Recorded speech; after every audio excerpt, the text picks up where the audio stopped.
the vibration of change, that magical place where life shifts from struggle to ease, from stagnation to forward movement, from old ways of being to new ways of becoming.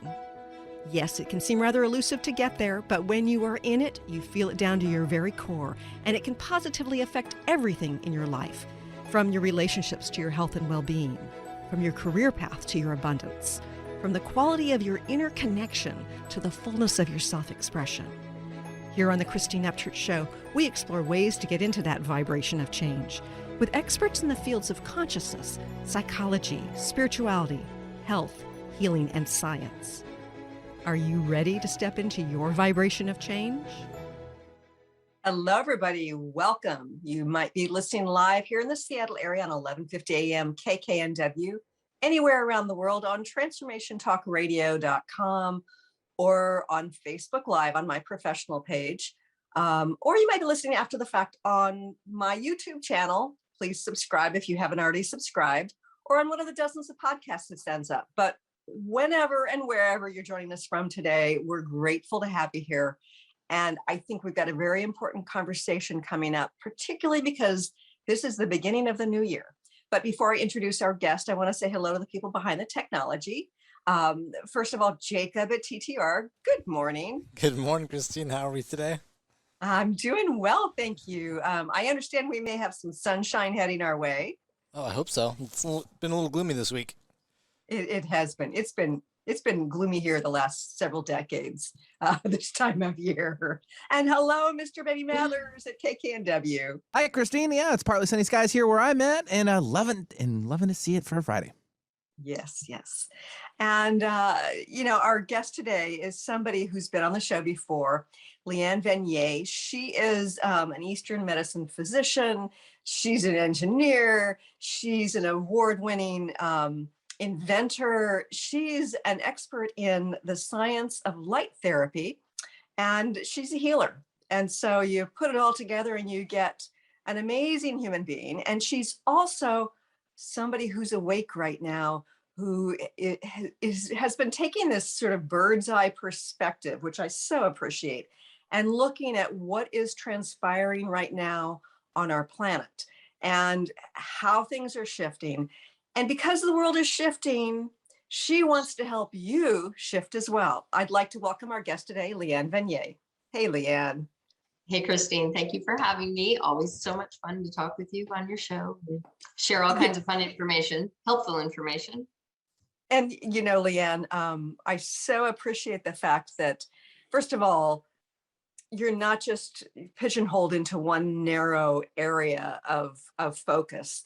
Because I think at this point, those people who are only seeing a myopic perspective are missing the global perspective. And I don't mean just global in terms around the world, but more like the holistic of what is going on right now. Can you please share with our listeners and viewers your perspective on what's unfolding right now? Okay, that could take a few hours, but soundbite, there's a big transformation going on with humanity right now.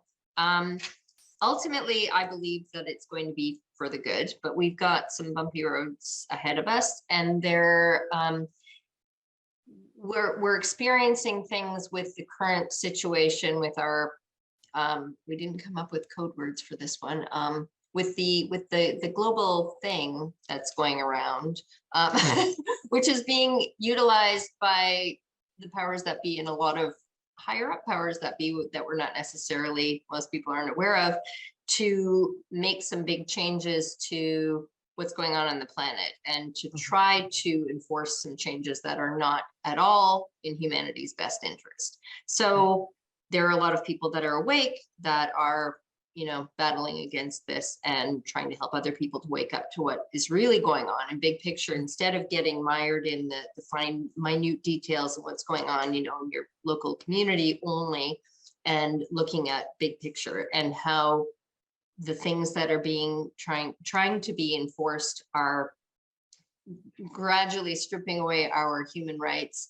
and not in our best interest. So waking up more people is important, although there are millions of us, millions and millions of us that are awake. So as to what's going on. So.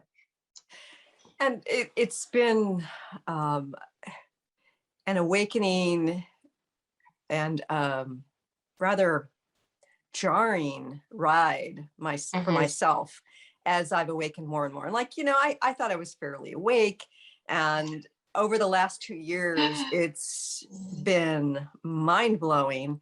And I'm sure that my mind is going to continue to be blown. But one of the things that I've been frustrated by is people aren't swayed by information alone, at least not a lot of people. And in fact, Danny Drubin saw a presentation of his once upon a time, and he said that only 10% of people can be swayed by information alone. So here I am, the statistician. I know you're a scientist too. And it's like, well, here's the information. Here's the medical information. Here's the financial information. Like you present the information to people, and for most people, it's not enough to wake them up. Right. What approach can we take to help people to wake up if they aren't swayed by information alone? Well, that's a good point, because one of the things that I did, I'm the one that validated the science of light therapy for the masses in the medical community starting 16 years ago. I mean, I didn't invent light therapy. It's been around for literally millennia, but nobody was giving it any credence because we've been so conditioned to believe that we're a bunch of pieces and parts in chemistry, and the way that you manipulate or fix the chemistry in our bodies is to manipulate it with drugs and pharmaceuticals or supplements or whatever. But sure. So anyway, when I started teaching about the science of light therapy, and really I was motivated, I wanted to teach people about the importance of getting more sunshine, because everybody'd been conditioned to believe that, oh no, I can't get sunshine, it's going to kill me. But anyway, what I knew, because coming from an engineering background, when you talk to engineers, they're very left brain logical. They think in black or white, very linearly. They're not in tune with that intuitive side. So you have to make all discussions, arguments, very left brain to get them to even pay attention. So because of the fact that I knew that I wanted to address people that were not awake to these other, the right brain, intuitive, emotional side, I presented my data in very scientific terms and backed it up with all kinds of science and research, and also connected the dots between disparate fields of study, not just here's a research study, because research studies had been out for, like decades at that point. It wasn't new research. But I also knew that whenever you want to shift a paradigm or shift a way of thinking for somebody, you can't just say, hey, read this research study and this will tell you everything you need to know. And then they won't just take it at face value. You have to present things from a right brain, emotional, I feel it kind of experiential point of view. So presenting just left brain logical stuff will get rejected, by both the predominantly left brain people as well as, and definitely by the emotional people that are in fight or flight. They're like, data, I don't want to hear it. It's like, this is what I'm experiencing. So you have to address both sides of that so that you can connect the both the hemispheres of the brain essentially. But and otherwise you can't bring people over to a new way of thinking. So when I was teaching about the science of light therapy, I also taught about here, the color and light are synonymous. Every time you see light, there's color within it. And when you see color, it's because there's light illuminating it. And all the information about sunshine emitting all these different spectral colors and showing a rainbow, but then also showing images of my paintings and the color field paintings. My cat is like trying to walk on my desk. And how people feel when they look at certain colors. So why do we use red for stop signs and stoplights and warning labels and anything that could be potentially deadly? So connecting all of these disparate fields of study to like, oh yeah, you're right. I never really thought about it, but red gets my attention. Why is red used in all fast food logos? So things like that. So connecting it with real world experience that they could already relate to, but they'd never thought of it in those terms. And then bringing in the science to explain what those experiences mean and why they're universal. So in this case, and I never really thought about, other than the fact we have, you know, the 2 Telegrams groups that I run, that you participate actively in, that where we're presenting a lot of left brain scientific information, as well as experiential, emotional, you know, this is what people are really experiencing when they get these things, you know, not the least of which is dropping dead. Right. And, Oh, so, that. yeah, or that. So, but what I think is starting to hit home for a lot of people in that emotional side is like, oh, I know somebody who died, or I know somebody who had, because it's spreading more and more. So more and more people are having that direct experience, which is what I think is waking up a lot of people, as well as the fact that it's now become incessant, you know, one, you know, thing in the arm after another, and then you're going to need another one and another one, and people are hitting their breaking point, but they're getting a little bit fed up. And you mean I still have to wear this muzzle, and I still have to distance, and I still have to stay home, and I still have to, you know, protect grandma because I could still infect grandma. So I think people are hitting their breaking point, but that's coming about naturally just from, you know, saturation and them, you know, but the thing about the frog in the boiling water, a lot of times you can drag people along, and this has been done for millennia. You can bring people along, bring them to a certain point, and then, okay, we're going to do this, and then everything's going to be cool, and then you'll be fine. Then we go back to normal. And then they're like, oh, okay, we'll do it. They get there, and then they're like, okay, we'll just one more thing, you know, now we have to do this. And this is all for everybody else, you know, it's not for you. So you're helping humanity, and you're helping your neighbor and grandma and all that stuff.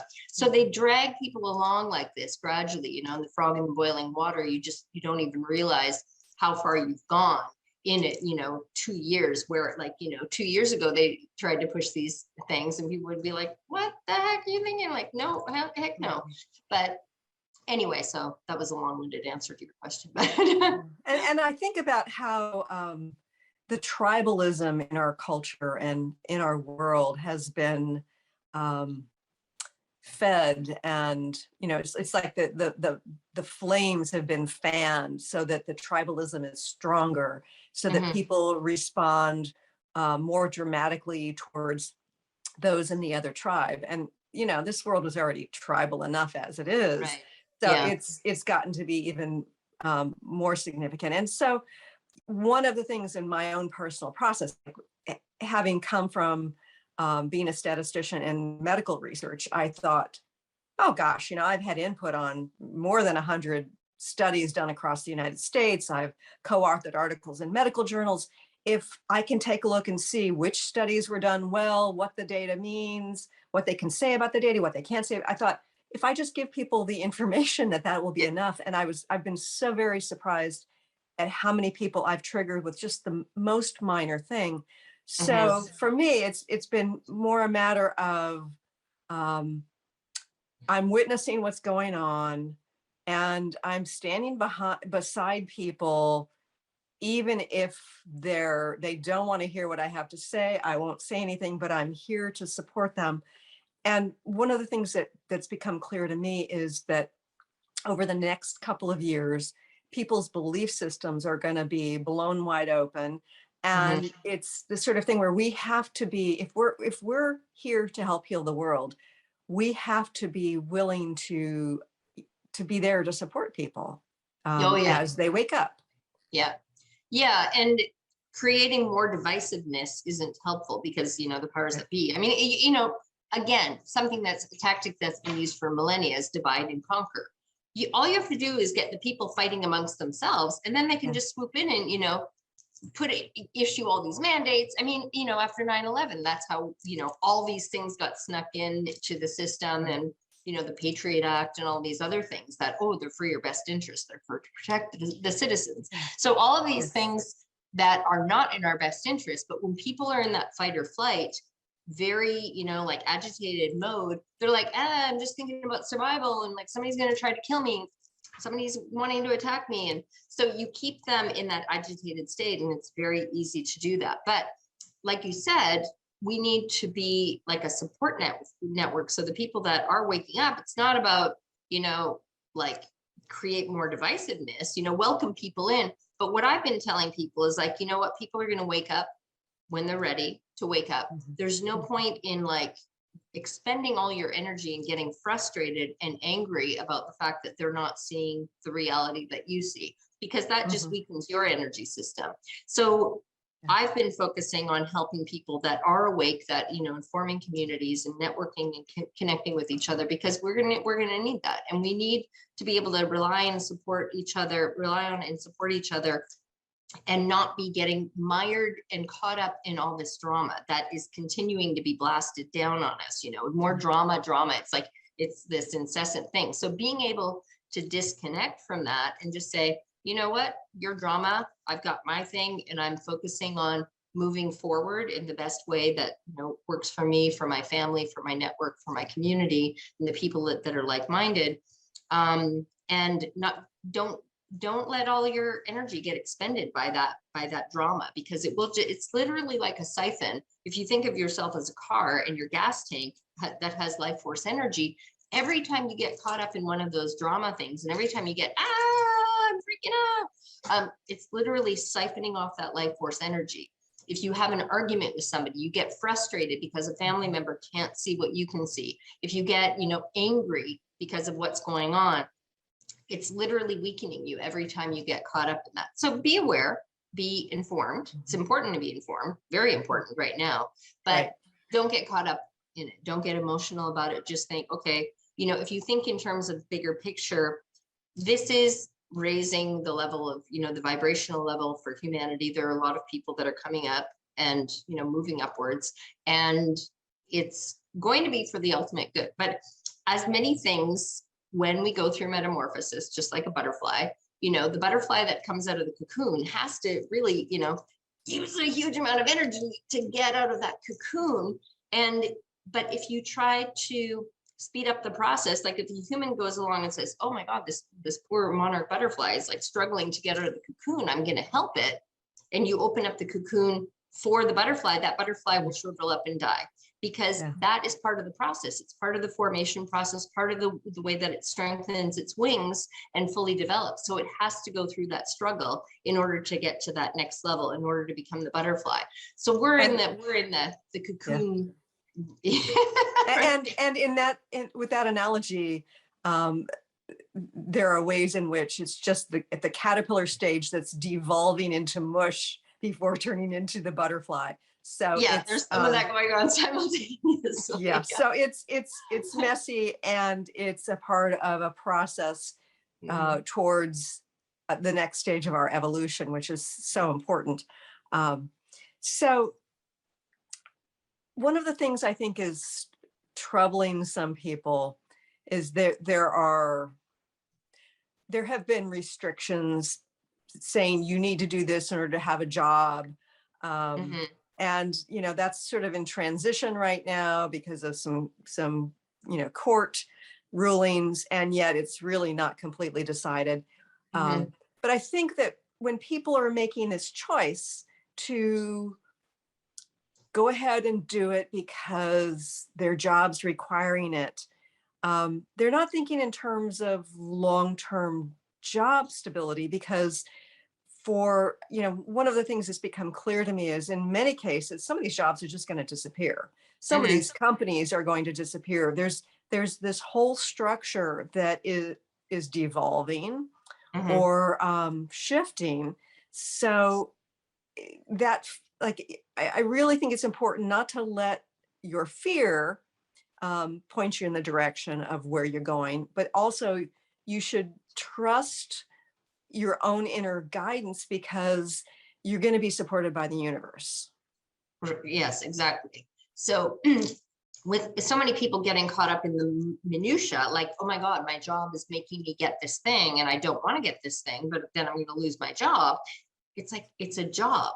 It's a job compared to the rest of your life.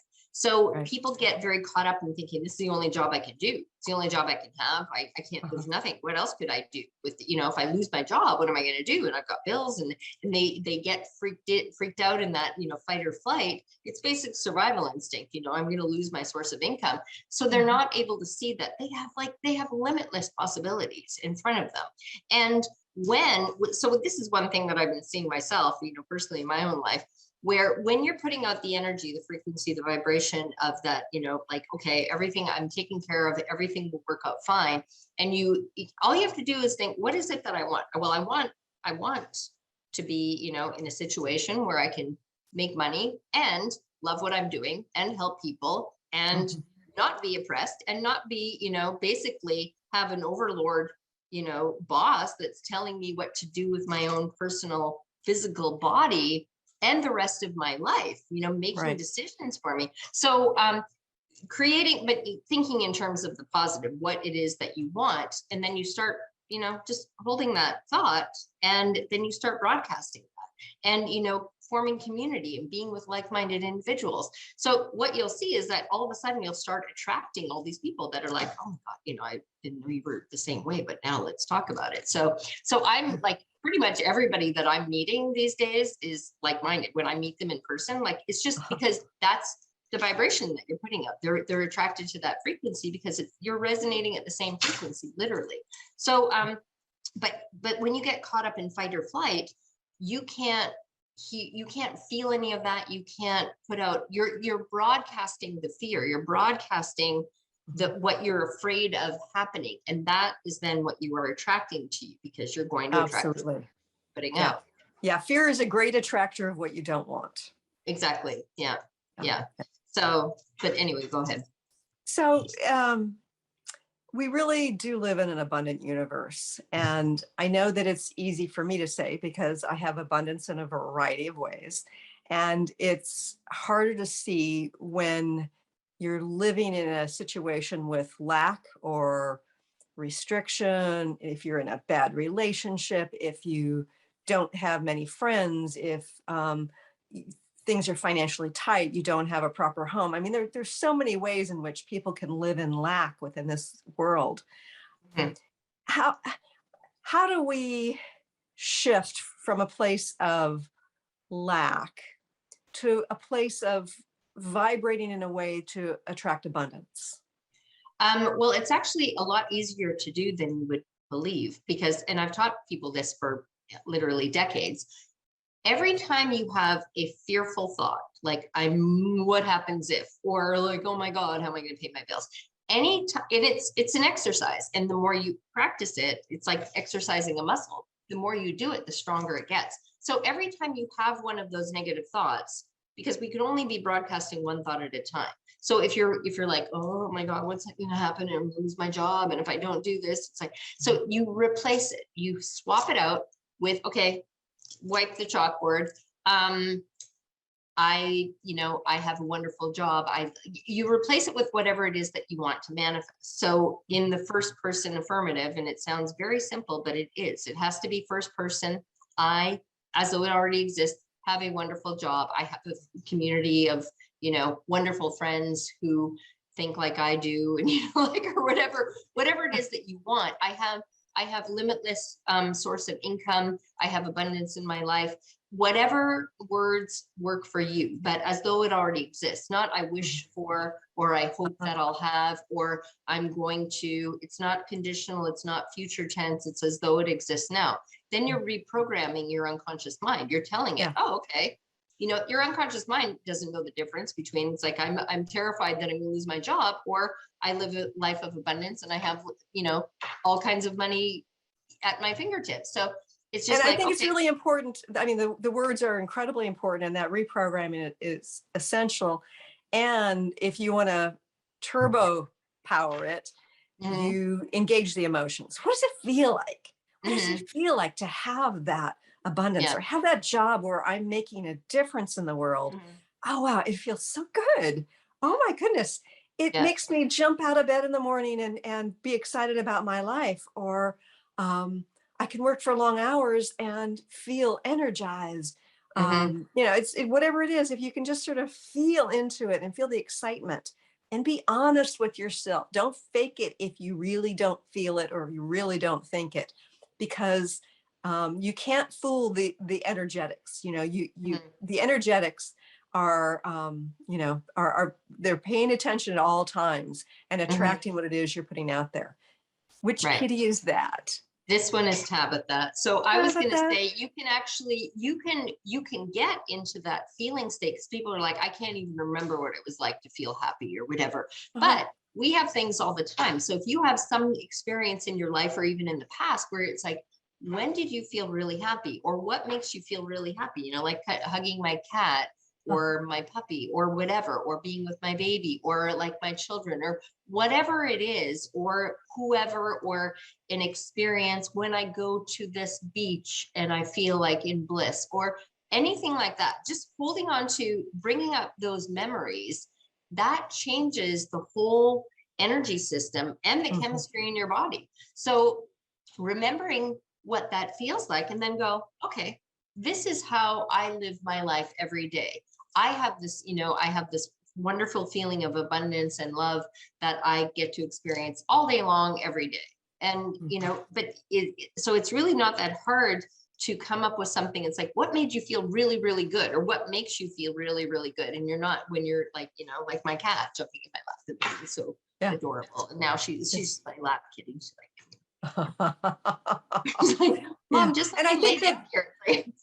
I think that that's one of the reasons why going through a gratitude list can be so very helpful, because that aligns with what you do have, or what you are experiencing, which connects you to the now in a positive way, which is the launching point, the energetic launching point of every creation is in the now. And if we're resisting the now, then we can't go on that launching point to that next stage of our evolution. We're like, because we're just not there, you know? Yeah, it's very true. That kind of brings to mind something that I repeat over and over again, because I have a community of people, my customers all around the world, for the Rejuvenator, the healing product that I sell just from word of mouth. But and one of the things, so I have a lot of people in the community that have been dealing with life-threatening illnesses or chronic illness or chronic pain or whatever. And so when they come in, most people are like, oh my God, I can't believe like the amazing shifts I'm already experiencing. And they'll be, you know, sharing within the first few days. Every once in a while, we get somebody in there. It's like, you know, I've got this pain and it hasn't moved yet. And it's like, okay, well, what has shifted? Well, I'm sleeping way better and I'm, you know, way more relaxed. I'm not stressed out anymore. It's like, okay, well, focus on those things, because you're right now, you're focused on the one thing that you think is supposed to change immediately, but all these other things have already shifted for you. So understand that the healing process happens in the way that it's supposed to happen. So that other thing that you think is like, I need that to happen right now. No, it's coming, but focus on the things that have already shifted. Put your focus and attention on those. And guess what? That will clear the energetic pathways. So way more energy is going to start flowing freely.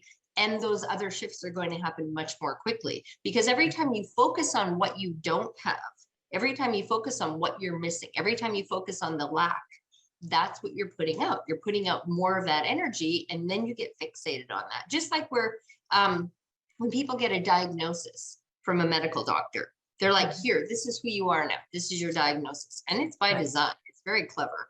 Because then people, it's like, and now you're going to have to take this pill for the rest of your life, or you're going to need some surgeries. And eventually it's like, you know, a year from now, you're going to have this happen and this happen, and you take these pills and you're going to take them for the rest of your life. And this is who you are now. This is your diagnosis, whatever the diagnosis is, whether it's the C word or, you know, we can't even say that anymore on certain platforms without getting our videos taken down. But, so whatever that diagnosis is, then people are like, okay, I can't tell you how many times I meet people or have talked to people, you know, about health stuff. And they're like, okay, first thing out of their mouth, I have, you know, the C word. Okay, what's your name? Do you have a name? It's like, oh, well, yeah. But, you know, they don't even think of that. It's like, this is who I am. So getting attached to those diagnoses is just like being attached to that negative energy. And then you're constantly putting that out and you're feeding that negative system. So you shift. It's like, I have a healthy body. I have I have full life force energy that's circulating through me. And then, you know, like I feel better, like any little thing. It's like, I feel better today. The sun is shining. I went outside and I felt amazing. Focus on that. That's what is in the now. So, and then you get more. And over the years, I found that, it's not uncommon for somebody to come to me for a healing session when they want to heal something in particular. It's the focus. It might be migraine headaches. And then after the first session, they find that their terrible foot pain that they've had for more than a decade is gone. And yet they still have the headaches. And so it's like, where is the attachment? Where is the resistance to allowing that flow? And I'm not saying that people should be blamed. It's just an empowering thought of where can I let go of attachment or resistance, which keeps that energetic flow from coming in and bringing us back into balance. Right. And also understanding that there are no mistakes. Everything that you go through, and I always tell people this, every illness, everything that you are dealing with in your physical body is the way that your unconscious mind and your soul can communicate with you. Because it's like, if you're on the wrong path, it's like, it's trying to wake you up. Maybe it'll give you some dreams and you're like, oh, it's just a dream. And then it's like, okay, well, how about I make your shoulder really sore? And now I make it so sore that you can't use the computer anymore. Because is that getting your attention now? So your body, your psyche will communicate with you through having blockages of energy in your physical body that then cause pain, suffering, illness, disease. And then, but it's a wake-up call. It's an opportunity for you to learn from. So it's not a bad thing, but Western medicine will make you think, oh, it's like your illness, disease. Like now that's who you are forever for the rest of your life.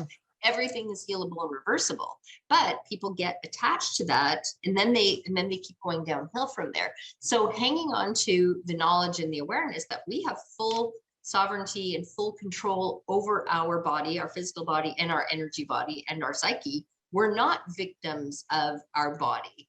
Those messages that your body is giving you from your psyche, soul, are for your benefit. So every illness, disease, pain, suffering, or whatever that you define it as, they're gifts, they're opportunities for learning and growth. And when you reframe it in that way, you're like, oh, okay, because I can look back, I had, oh my God, so many years of like pain and suffering, and like, but I wouldn't be doing what I'm doing now with all the knowledge and full health and everything, able to help so many other people had I not gone through those very miserable years in some way.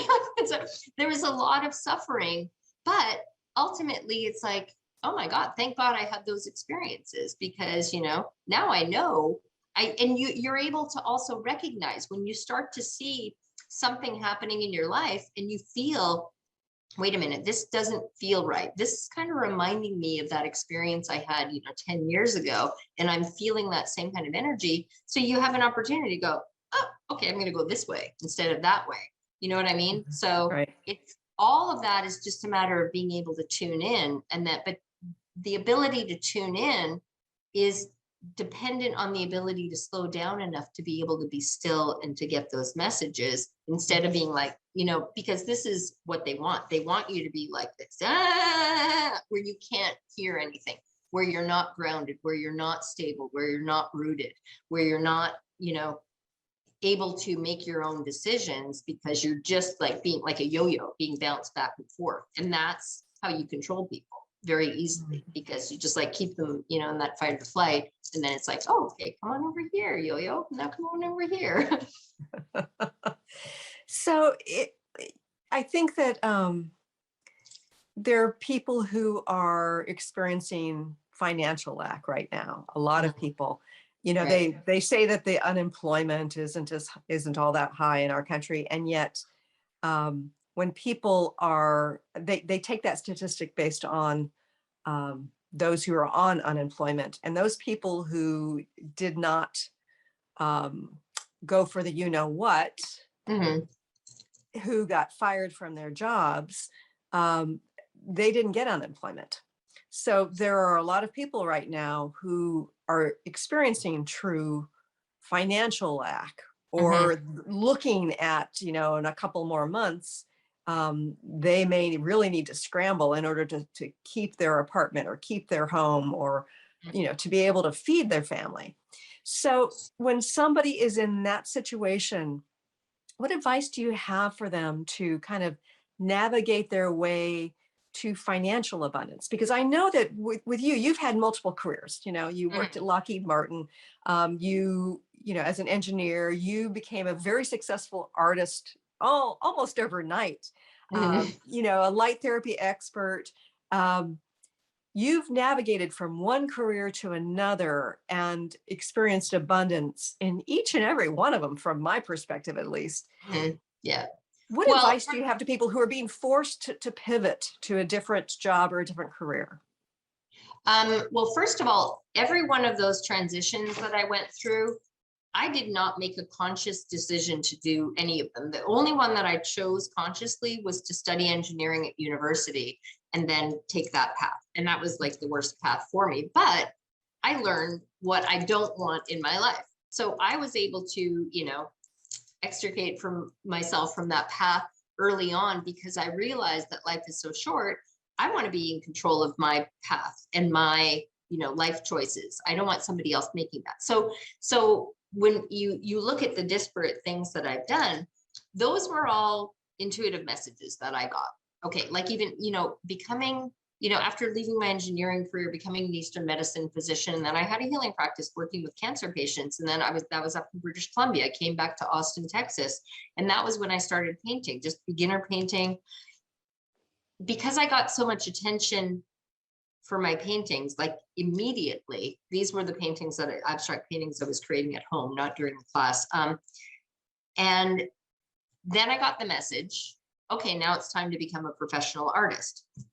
And I'm like, I don't know if that's going to be interesting enough for me to be a full-time professional artist, because I'm interested in so many different things. But it's like, nope, that was the message. So I'm like, okay, I had already long since learned, don't question my intuition. It doesn't always make logical sense when I get, also like sell all your stuff, leave your engineering career, move to Italy. That didn't make logical sense either, but it's what I needed to do. And I was like literally dying before that. So the message was very clear. And I'm like, okay, I made a decision right out of the gate, because there's so much, it's like the whole starving artist thing. And I'm like, I'm not doing the starving artist thing. I just said, I'm rejecting that whole paradigm. If I'm going to do this professional artist thing, I am going to be a very well-paid, highly successful artist. So I just said, I'm a well-paid, highly successful artist. Collectors seek me out from all over the place. And that's exactly what started manifesting immediately. I mean, I was getting contacted by curators in Italy to participate in these big international art exhibitions. I was getting art awards. I didn't do anything. I just put that energy out there. I put a little website out in the sea of millions of artworks websites, and people weren't finding me. I didn't have any SEO. I didn't know any of that tech stuff. I to this day, I don't do any of that stuff. So you put out that energy, and then like people, like vibration people, then they find you, they gravitate towards you. So I had so many opportunities. And the one thing that I did do was like, okay, when I would have countless opportunities, hey, we want to give you this free, $600 booth or this $1,200 booth at this art market, and we just want you to have your paintings there. We're not going to charge you for the booth. And other people are like, trying to get into this market. And I'm like, so I would go, is this in alignment with where I want to go with being the highly paid, highly successful, sought after artist? No. Thank you, but no, thank you. And so it's like, people often will be like, okay, well, I had an opportunity. I have to take this opportunity because I don't know when there's going to be another one. You have to be able to discern, and you have to do the gut check and go, is this in alignment with where I want to go?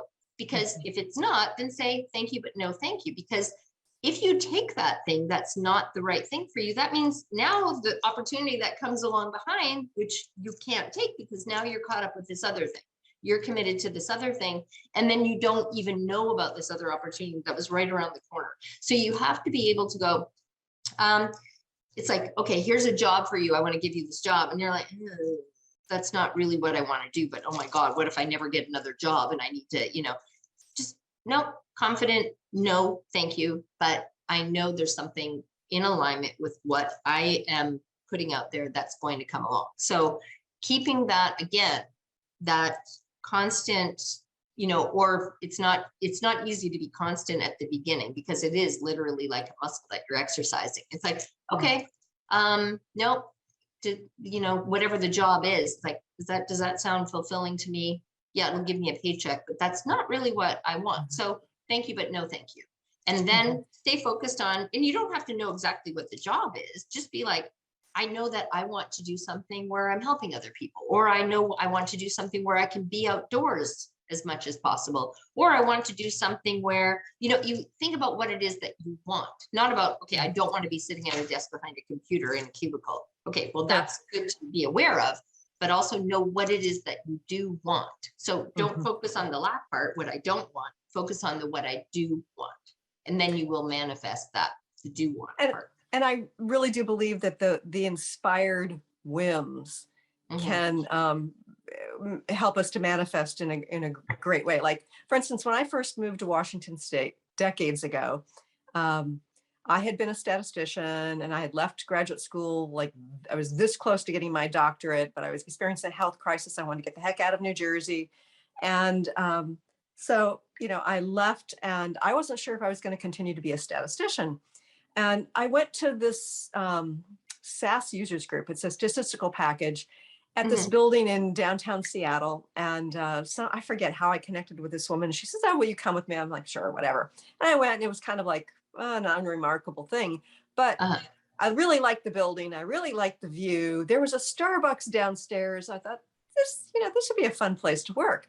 Well, fast forward about a month, a friend had a neighbor who came across the street and said to her, do you happen to know of any statisticians? And she said, well, actually, I do. Somebody who just moved here, because we're looking for a statistician. You know, can you connect us? And so where was the job interview and where was the job? In that building. And I thought, oh, this is a nice place to work, you know, with a nice view. I ended up with this incredible private office with a beautiful view of the Olympic Mountains and the Space Needle. And it was just because, like, in that moment, it's like, oh, this would be fun. And I thought I was done, but it led me to working in the medical field as a statistician. And there were some things I needed to learn because I'd been working in like engineering, psychology, and, you know, things like that. And so I learned a bunch of that stuff, which has served me over these last few years as I've evaluated what's been going on. So it's really, you know, sometimes those just little whims like, oh, that would be fun, can lead to amazing manifestations. Oh yeah, definitely. And the other thing is like, be aware when you have those opportunities, but be ready to respond when things come up. You know, like this is kind of another, because when you have so many opportunities that are coming to you, it just like triggered that memory where it's like you don't know where opportunities are going to come from. So if somebody comes and approaches you from way over here and you're like, okay, that's not in my mindset where my opportunities should come from, like, or you get a message, I should go to this meeting, even though it's like something, well, no, I really need to be focusing on networking and, you know, meeting people that are in my field or whatever. But it's like something says, no, go to this meeting that's about, I don't know, rafting on the river or something, whatever, you know, like some random, whatever. And it's like, oh no, I can't waste my time doing fun stuff like that right now because I need to be like networking and meeting people that can give me a job. Listen to those little things so like I said, when you have an opportunity to do something and your intuition is saying, you know, go to that thing. Sounds like it would be fun. You go because guess what? Then you go there and then there's somebody that you meet that you don't like 3 weeks later. It's like, maybe you just meet the person at this thing and you don't think about a second thought about it. But then that opportunity comes up. It's like, hey, aren't you looking for a job, blah, blah, blah, or don't you like doing this? Don't you like working with animals or whatever the thing is, you know? Or you could it could even be something as minute as overhearing a conversation that gives you an idea. It, you know, sometimes it's not always real subtle navigation. Yeah. Or even like you go somewhere and then you see a poster on the wall. It's like, oh, you know, find a website, whatever the thing is, when you get that thing, hey, you should go to, you know, if your unconscious mind saying, hey, you should go to that meeting. It's like, well, no, I've got to go. I've got to focus on these. I've got to be looking on LinkedIn for a job or whatever. No, listen to those messages, go to the thing. You don't know why you're getting that message, but listen to it. Always pay attention to those. I can't tell you how many times, like countless times throughout my life, for many years now, where I started listening to those little voices, you know, like even when I was living in Italy, I would get very clear messages like, hey, go to this bookstore. And I would know which bookstore in the center of Florence. I was living outside of Florence, Italy. Go to this bookstore. And I'd be like, okay, I would just like drop everything, get on my scooter, drive to the bookstore. I don't know what I'm looking for. And I just like park and then walk in the door. And then I'm like, okay, go to the right, go down the stairs, go down to this room, look on the shelf. And then there's the next thing that I'm going to be studying. It's like, oh, didn't even know this thing existed. And I take out the book, start learning, and then like get completely immersed. That's the next level thing. So that would happen to me repeatedly, but it would be like, go to this bookstore now. Well, no, I'm too busy. You know, I've got to do this. I've got to, you know, like write this thing or what. You can very easily ignore those messages. But when you start listening to them and then following them, and then after the fact go, what was it that I was supposed to learn at that meeting? And then you rewind and you're like, oh, I got that new piece of information. And then like 3 months later, you can go and rewind again and go, that's what led me to this thing and this meeting this person and then going there and then, you know, this other experience. And now ultimately I have the perfect job or the perfect opportunity, or I've created my own business or whatever it is that now you are at this whole new level because you listen to that little voice to go to that meeting, to go to that. And that's so important to listen to that voice. And by the way, for listeners and viewers, I wrote an article years ago that was published, and it's on my website, and it's called Give and Take in the Process of Manifesting.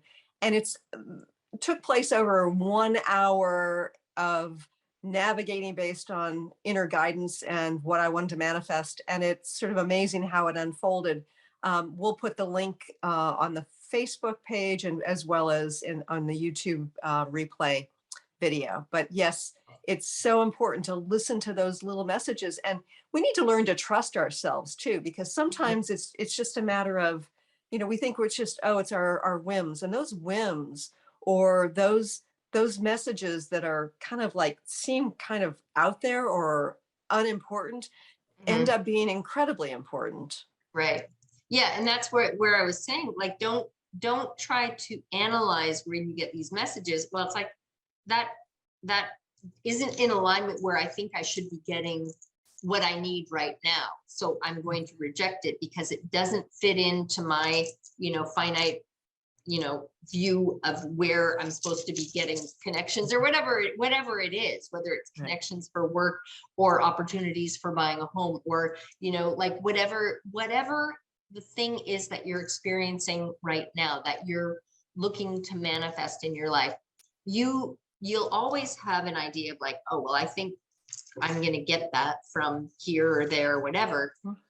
So often these things come from left field. Like you can't even imagine, like for me, again, the number of times where it's like, doesn't make logical sense. I'm just going to listen and follow that, you know, like, I don't even know why I'm getting this message. And sometimes, you know, complete about face comes about from what I experienced from that. It's like, oh my God, my whole existence has been, I've believed this thing. And now that's all like shaken up. And I realized that what I thought was reality was like an illusion. And now I'm like, and now my eyes are really awake, you know, like me, I'm the same way. It's like, I thought I was really awake for, you know, a very long time. You know, I've been teaching people about, you know, big pharma and, you know, what the purpose of, you know, the pharmaceutical industry and all of that is for, like, you know, for decades. But some of the things that I'm learning, that I've been learning in the last 2 years are like, whoa, you know, that was like the tip of the iceberg. So yeah. And one of the things that I really want to emphasize here is that because this the attraction of abundance is initialized by vibration, it's really important who we choose to hang out with. Because if let's say we want a love relationship and all of our friends who are in relationships who we hang out with are in terrible relationships, or if we really want to manifest financial abundance and all of our friends are focusing on their lack, it's not that you have to be around somebody who has what it is you want to manifest, but you don't want to be around people who think you can't have it or they can't have it, because it's in their vibration and their vibrational field affects your vibrational field. And so it's not only inspiring hope to be around people who vibrate differently, but it does affect your vibration in terms of what you're going to manifest. Exactly. Yeah. And it does, like, being around low vibration people that are I call them naysayers, it's like, no, that's impossible. I can't do that. This is good. This is what, the cards that I've been dealt, I've got this, I can't get past this, and, whining, complaining, that's all the energy they're constantly putting out. And that's like what to you and other people, that they're like the energy vampires. So they're not to say you have to like completely sever ties with those people, but the less you spend time with them, the healthier it is for you, until you get to the point where it's like, okay, this is not affecting me. Because you will get to a point where it's like, you know what, talk to the hand.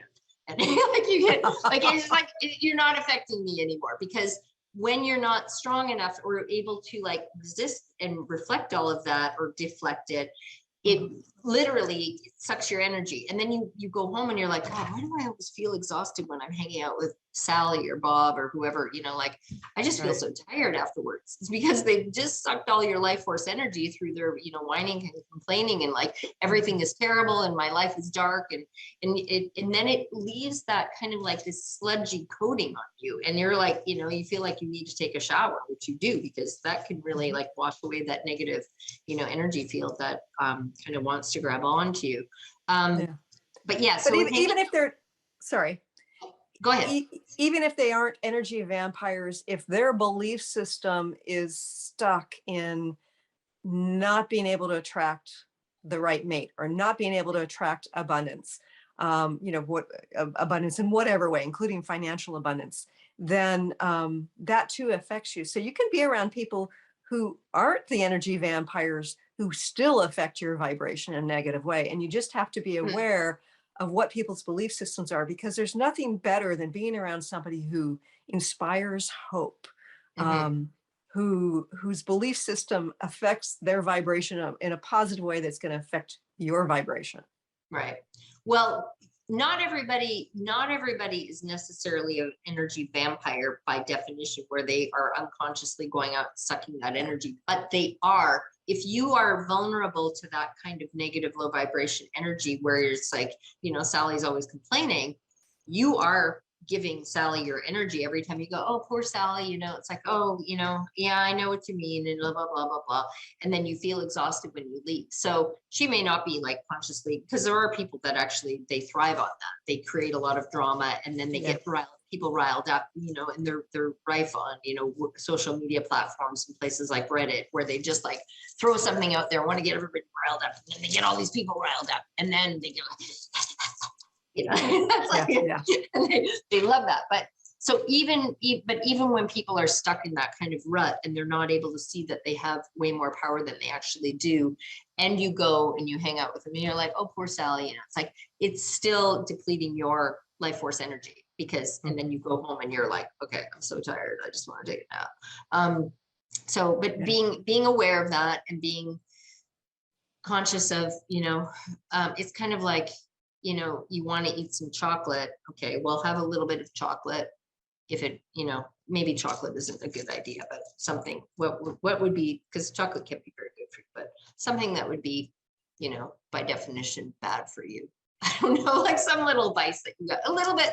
Okay, it's not really going to hurt if you do everything in moderation. So if it feels good to, hang out with Sally a little bit, but then just, maybe one day every 2 weeks kind of thing, where you can like moderate it, instead of like being, okay, I'm going to hang out with Sally or talk to Sally on the phone every day. And then all of that, you're just giving away that energy. So, but being aware of that, being aware of the fact that when you do feel tired after, engaging with an individual or groups of individuals, or on certain social media platforms, where you read the thread and then you feel like, God, I just like, or the Nextdoor app is one that's really good for people getting all riled up. I understand they're owned by Facebook too. By the way, we're running out of time here. I want people to know how they can connect with you. Oh, connect with me. Yes. Yeah. So my website, where I have the Rejuvenator and all the information about, and videos and things like that, Science of Light Therapy, CatalyticColor.com, CatalyticColor.com is the way to find information about all this stuff and, light therapy and color and stuff like that. Yeah. And the Rejuvenator is a very powerful healing device. So, folks, if you're interested in expanding your healing repertoire, please take a look at her website. Leanne, this has been a great conversation. We could go on for hours. I know. I can't we've believe got it's lots already more to been talk an about, hour. how things are going to shift and how we may end up being like creating new kinds of jobs and all that. But I think that, there's another show coming up. But thank you so much for joining us here today. Thank you, Christine. Those of you who joined us for tuning into the show, please get onto my YouTube channel, Christine Upchurch, and sign up. And then when the videos come and you watch them, please share and like. And thanks for joining us here today. Thanks so much for tuning in today. If you'd like to empower yourself to step further into your vibration of change, please visit my website at christineupchurch.com, where you can learn more about my insights, upcoming events, and private sessions.